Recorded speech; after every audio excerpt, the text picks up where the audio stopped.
നമ്മുടെ പ്രസിഡന്റും വൈസ് പ്രസിഡന്റും ഈ കല്ലും പൊക്കി പിടിച്ച് നിൽക്കണം എന്തിനു മനസ്സിലായ? നമ്മളെ നാട്ടിൽ ഇന്ന് അംഗനവാടിക്ക് ഇന്ന് തറക്കല്ലിടാൻ പോകട്ടാ. ഈ കാണുന്ന ജനങ്ങളുടെ സ്വപ്നമാണ്. ആ സ്വപ്നത്തിന് ഇന്ന് ചിറക് മുളക്കാൻ പോകട്ടാ.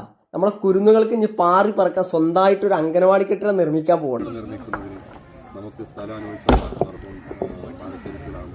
സമയത്ത് പ്രത്യേകം ഓർക്കുകയാണ്. നമുക്കൊക്കെ അറിയാം, വളരെ പ്രയാസപ്പെട്ട സമയത്ത് അദ്ദേഹത്തോട് നമ്മൾ സമീപിച്ചപ്പോൾ ഞാൻ കുടുംബമൊക്കെ പോയി സമീപിച്ച് സംസാരിച്ചപ്പോൾ അദ്ദേഹത്തിൻ്റെ ആ സുമനസ്കത കൊണ്ട് നമുക്ക് കുറച്ച് ദിവസങ്ങൾക്ക് മുമ്പ് മരണപ്പെട്ട നല്ല മനസ്സിന്റെ ഉടമയായ അഹമ്മദാജി ആട്ട നമുക്ക് ഈ അംഗൻവാടിക്ക് സൗജന്യമായിട്ട് നമുക്ക് സ്ഥലം തന്നത്. കുറേ കാലമായിട്ട് ഞങ്ങളുടെ നാട്ടിൽ അംഗൻവാടി പ്രവർത്തിക്കുന്നത് വാടക കെട്ടിടത്തിലായിരുന്നു കേട്ടോ. ഇനി നമ്മളെ പുതിയ സൗകര്യങ്ങളോട് കൂടിയിട്ടുള്ള അത്യാധുനിക സൗകര്യങ്ങളോട് കൂടിയിട്ടുള്ള അംഗൻവാടി നമ്മളിവിടെ നിർമ്മിക്കാൻ പോകും നമ്മളെ വാർഡ് മെമ്പറുടെ നേതൃത്വത്തിൽ. വേറെ ഒരു പ്രത്യേകത ഉണ്ട് കേട്ടോ.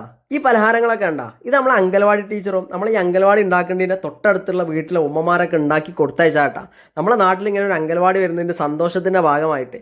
പിന്നെ ഒരു രക്ഷയില്ലാത്ത ടേസ്റ്റ് ആട്ടോ. ഓരോ വീട്ടിൽ നിന്ന് വ്യത്യസ്തമായിട്ടുള്ള ടേസ്റ്റുള്ള ഐറ്റംസ് ആട്ടോ വന്നിട്ടുള്ളത്.